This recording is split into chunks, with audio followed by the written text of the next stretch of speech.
Halo kawan-kawan, kita jumpa lagi hiking kecil-kecilan. Entah bisa dibilang hiking atau enggak ya, karena medannya sih nggak sulit kali ini. Soalnya saya udah dari Jumat malam di rumah aja, nggak betah ya, nggak perlu keluar. Tapi kalau hari Minggu ke kota kan agak sepi ya, nggak sepi banget sih, tapi lebih enak jalan-jalan di alam kalau hari Minggu itu. Kemarin saya baru posting video silent vlog. Tapi dipikir-pikir bikin silent vlog itu ya capek ya. Terus isi hal yang tersampaikan sebenarnya nggak banyak. Ada ya lebih kesampaian ngobrol lah sih kalau tipe video hiking begini.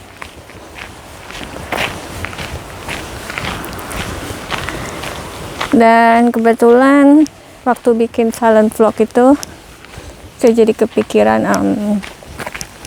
apa yang bisa dibahas di hiking hari ini, jadi ya sekalian kita rekam. Apa ya topiknya? Pertanyaannya adalah kenapa matahari tidak terbenam di Norwegia pada musim panas? Ya ada apa tuh? Ada layangan.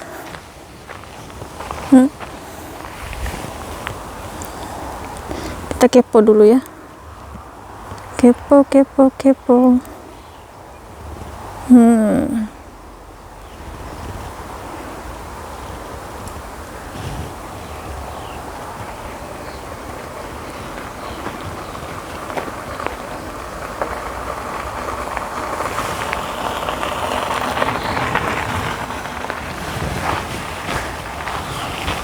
Tadi di tempat lain sih ngelihat ada yang masang layangan semacam itu, tapi di dekat ladangnya ya. Ini saya nggak ngerti di sini ada apa yang dilindungi. Ya mungkin buat hiasan aja. Jadi soal matahari yang tidak terbenam itu terjadinya di musim panas, disebutnya midnight sun. Jadi karena matahari tidak terbenam, pada tengah malam pun tetap ada matahari, makanya disebut midnight sun. Itu kalau di tempat saya sekarang di selatan Norwegia tuh nggak ada midnight sun, mataharinya masih terbenam. Jadi coba lihat promosi video. Coba lihat video saya sebelumnya yang silent vlog, The Longest Days judulnya. Itu saya kasih lihat kalau di tempat saya yang sekarang itu matahari terbenam paling telat itu jam 9:30 lewat 20, tepatnya sih 22.38. Itu saya taunya dari ini ya, dari aplikasi jam sholat. Karena itu waktu maghrib ya 22.38. Itu hari ini masih berlaku ya, kalau nggak salah tuh dari tanggal 18 sampai 20 berapa ya, 25, 26. Lalu paling matahari terbitnya tuh paling pagi 4:20 pagi. Jadi itu bukan waktu subuh ya, itu waktu berakhirnya subuh, karena kita kan subuh itu dari fajar ya, fajar itu bukan matahari terbit.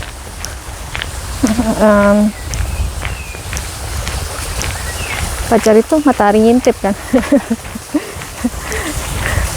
Aku nggak tahu istilah teknisnya. Jadi matahari terbit itu yang ketika waktu subuh berakhir. Tuh paling pagi itu 4.20. 4.20 itu dari tanggal 18 sampai 20. Jadi 3 hari itu terpanjang di selatan Norwegia. Hampir berapa jam itu ya? Jam 18 jam ya. 18 1/4 jam. Ya lumayan kalau puasa.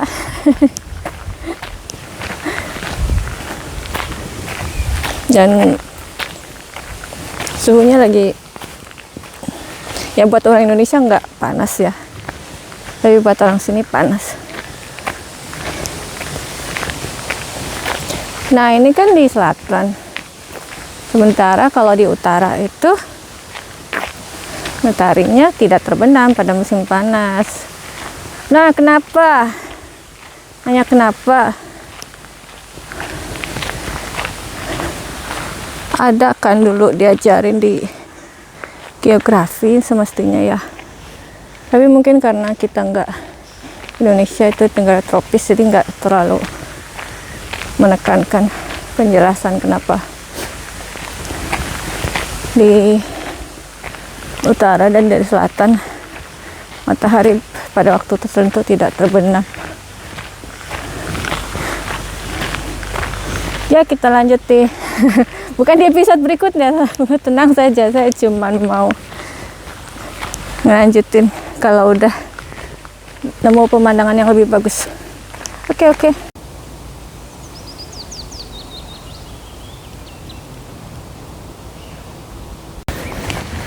Saya mau kasih lihat sesuatu di sini. Ada buntulan-buntulan putih.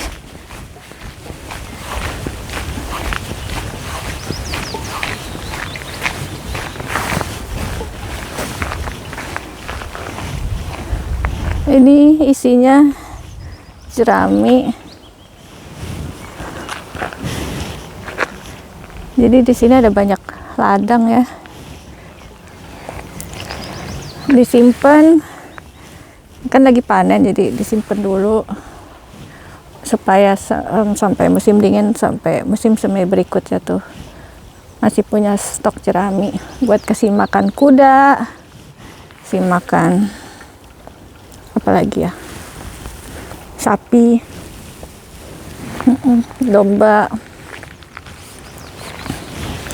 Itu lumayan berat kalau ketiban ya, katanya sih pernah ada anak kecil yang ketiban terus ya meninggal.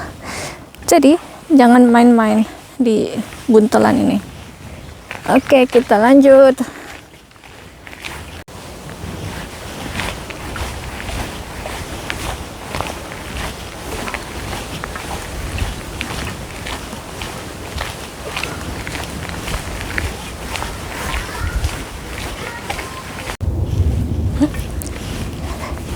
Ini saya lagi belusukan.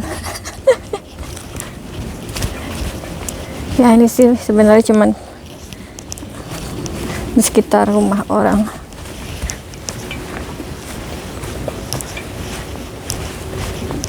Ini bisa lewat nggak ya? Jalannya ketutup. Itu dia. Biasanya tuh lewat situ. Tapi hari ini mau coba jalan baru, dan ya biasanya begini deh kalau coba-coba nemu apa gitu yang aneh-aneh atau kesasar.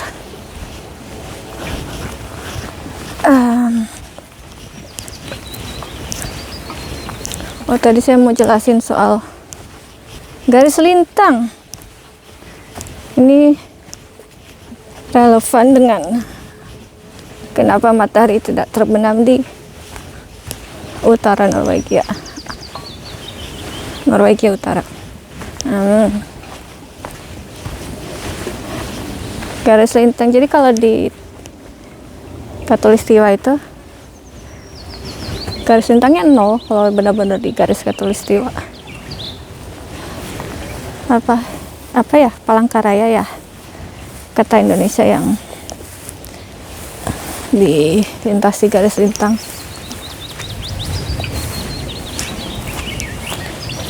Garis lintang 0, garis khatulistiwa maksudnya.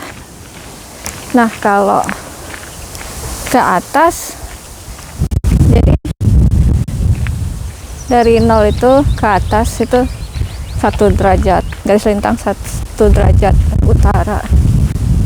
Naik lagi terus sampai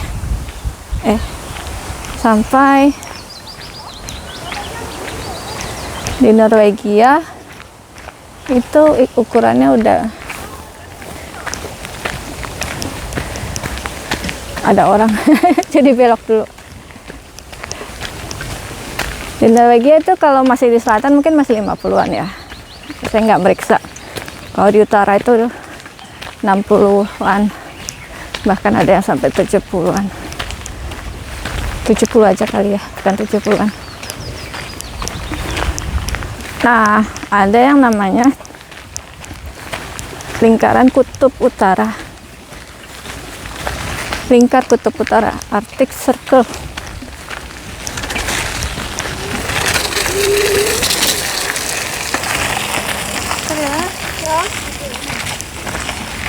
Arctic Circle ini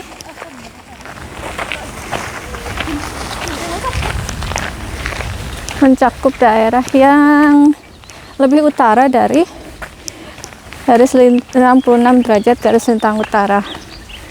Di Norwegia ini cukup banyak, hampir setengah. Jadi Norwegia kan bentuk negaranya kayak horizontal gitu. Salah, kayak vertikal, kayak tegak lurus, yang miring dikit, tapi kan memanjangnya dari atas ke bawah. Nah, hampir separuhnya ini masuk ke Arctic Circle ini. Jadi iklimnya beda ya kalau udah masuk ke Arctic Circle, masuk ke iklim kutub.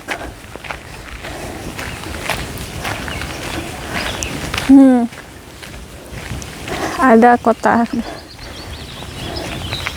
itu termasuk kota tempat tinggal saya dulu, namanya Tromsø. Itu kalau nggak salah 69 derajat. Ada juga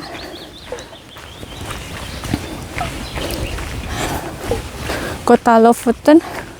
Lofoten bukan kota, itu kepulauan, sekumpulan pulau. Itu semacam Bali-nya Norwegia ya, tempat liburan paling terkenal. Memang cakep banget, saya pernah kesana. Dia sedikit di atas itu garis lingkar Arktik, lingkar kutub itu. Ada juga kota Buda, ya masih di dekat-dekat situ. Kalau negara-negara lain yang kena Arctic Circle ini, Iceland kena sedikit aja. Lalu yang kena banyak itu Greenland, Kanada, terus Amerika tapi di Alaska aja, Rusia, Finlandia. Terus kalau Swedia saya nggak yakin, mungkin kena ya sedikit.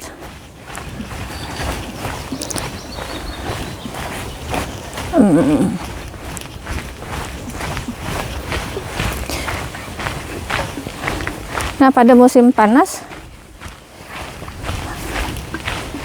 kan kita dapat musim yang berbeda-beda itu sesuai dengan kemiringan bumi. Pertama kita mendapatkan siang dan malam itu berdasarkan putaran bumi pada porosnya, berputarnya bumi pada porosnya.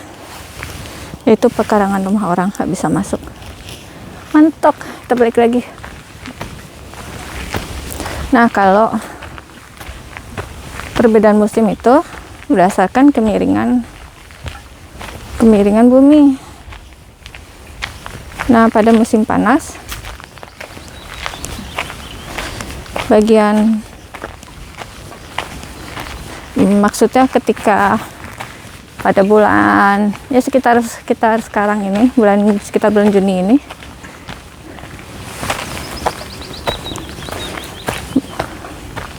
bumi itu lagi condong, bagian utara ini condong paling maju ke matahari.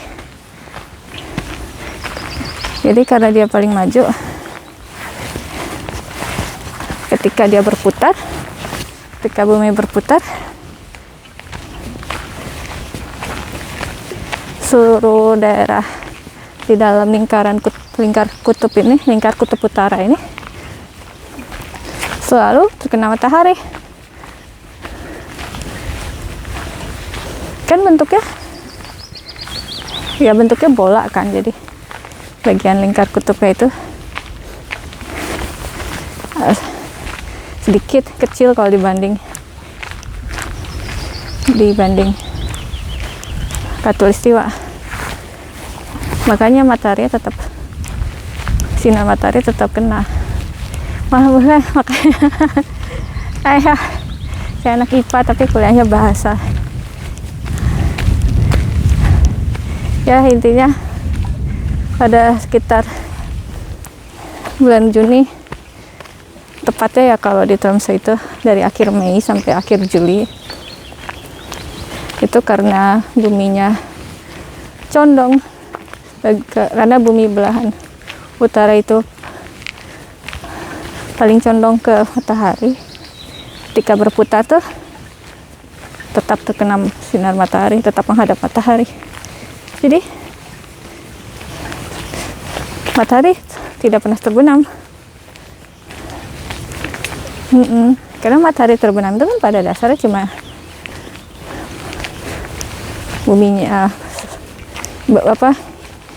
kita sedang berada di belahan bumi yang tidak menghadap matahari, dan itu tidak terjadi di lingkar kutub utara pada sekitar bulan Juni. Nah, kalau lingkar kutub selatan ya ada juga, tapi itu cuma Antartika ya. Jadi nggak ada daerah yang dihuni secara permanen oleh manusia. Makanya nggak banyak dibahas. Ya semestinya hal yang serupa juga terjadi di selatan pada akhir tahun ya, sekitar Desember.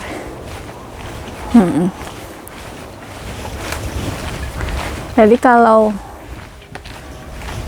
di Tromsø itu,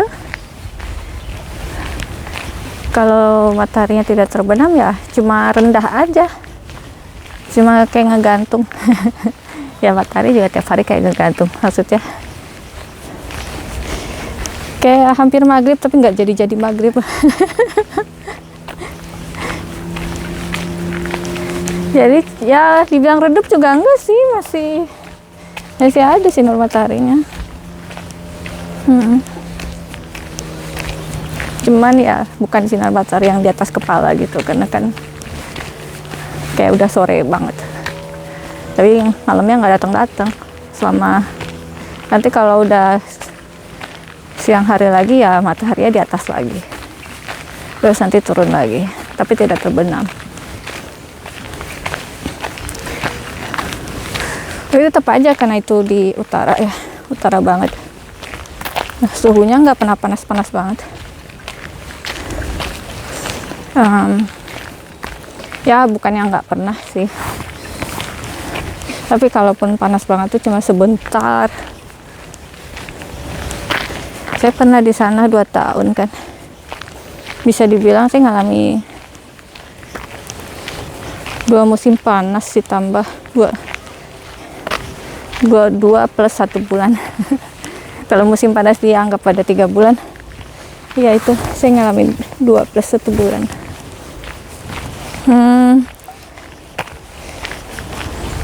Karena musim panas di kutub utara, di iklim kutub itu nggak terlalu panas. Ada bendera.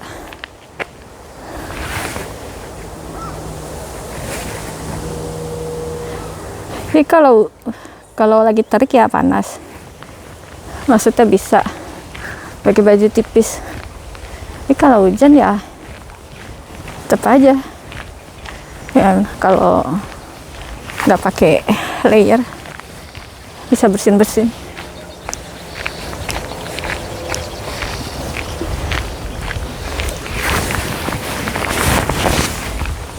Dan dulu tuh yang benar-benar panas, ya sebagai orang yang udah tinggal di situ, bukan sebagai turis ya, waktu itu benar-benar panasnya cuma 2 minggu. Dan yang dimaksud dengan benar-benar panas itu suhu 20-an derajat. Yang nggak panas ya kalau buat orang Indonesia. 20-an derajat ya, kayaknya suhu normalnya tuh musim panas ya di sana ya, bukan di sini. Maksudnya di utara ya, itu masih belasan, 15, 18. Terus kalau bulan Juni itu kalau naik gunung di bagian atas itu masih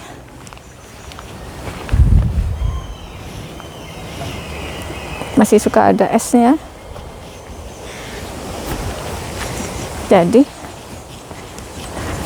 Jadi lucu sih, karena lagi hiking bulan Juni udah panas ya, tapi di atas tuh sejuk, terus masih ada salju ya. Terus anak-anak Norwegia main seluncuran seluncuran salju. Kalau nyari gunung yang lebih tinggi lagi bahkan bisa main ski. Ya ajaib sih emang di iklim kutub utara itu, eksotis. Orang sini kan bilangnya negara tropis itu eksotis. Kalau buat kita eksotis tuh ya itu iklim kutub. Nah kalau di selatan ya lebih normal. Saya belum lihat sih salju di selatan pada musim panas. Ya kayak gini aja.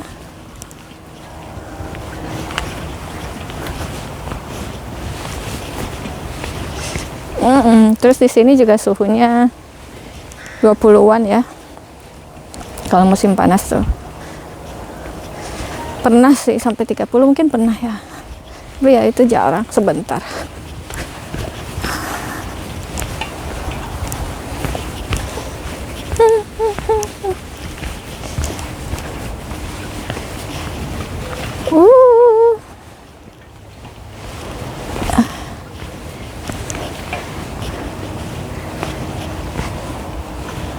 Bagaimana dengan musim dingin? Ya sebenarnya aneh juga ngomongin musim dingin lagi musim panas. Tapi ya sehubungan dengan matahari tadi tuh ada angsa. Kalau lagi musim dingin di kutub utara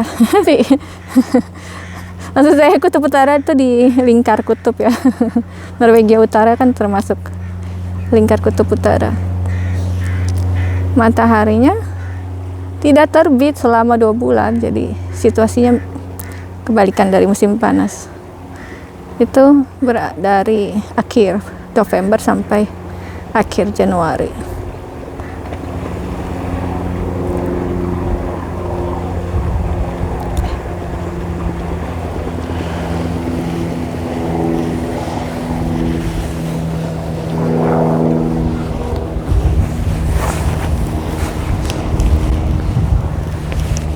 Menurut saya sih nggak menarik kalau buat jadi turis ya, datang untuk mengalami polar night namanya, kalau ketika matahari tidak terbit itu, karena gelap jadi nggak kelihatan apa yang mau dilihat. Ada sih aurora ya, Northern Lights, tapi kalau datang tujuannya cuma satu hal kan, datang jauh-jauh ke Norwegia. tujuannya cuman satu. Nah, kalau ke Norwegia itu saya lebih menyarankan Oktober gitu. Tapi Oktober nggak ada salju ya, tapi masih kelihatan gitu, masih bisa nikmati pemandangan. Dan masih ada, karena sudah ada malam hari, jadi bisa nikmati aurora kalau beruntung ya. Aurora ini kan nggak setiap malam dan susah dilihat kalau mendung atau terlalu banyak kalau terlalu banyak lampu di kota, lampu artifisial, penerangan artifisial ya. Atau itu sebenarnya pilihan kedua ya, rekomendasi kedua. Rekomendasi pertama saya itu bulan Maret, Februari Maret, soalnya ada salju. Norwegia Utara tuh cakep banget kalau lagi salju.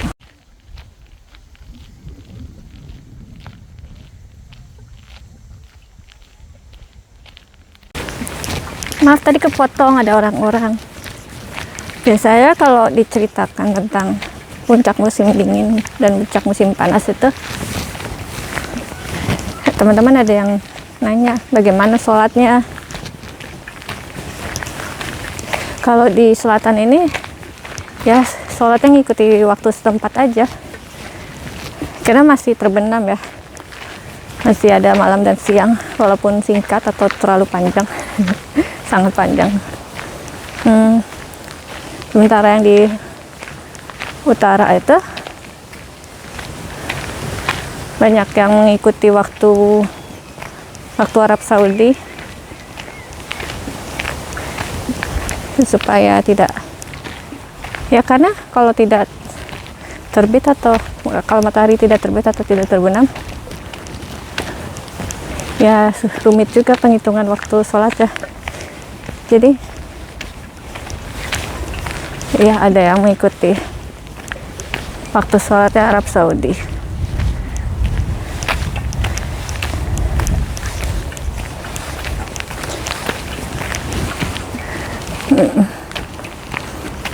Atau ya bisa juga mengikuti waktunya waktu Oslo, waktu di kota terdekat yang masih punya malam dan siang.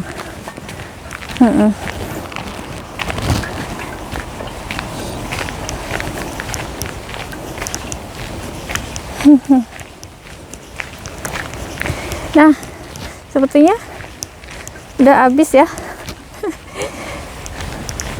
Tapi masih ada pemandangan bagus sih. Ya, mungkin nanti saya selipin beberapa video dari perjalanan ini. Ya, makasih udah nyimak sampai sejauh ini. Sampai jumpa kapan-kapan. Bye-bye.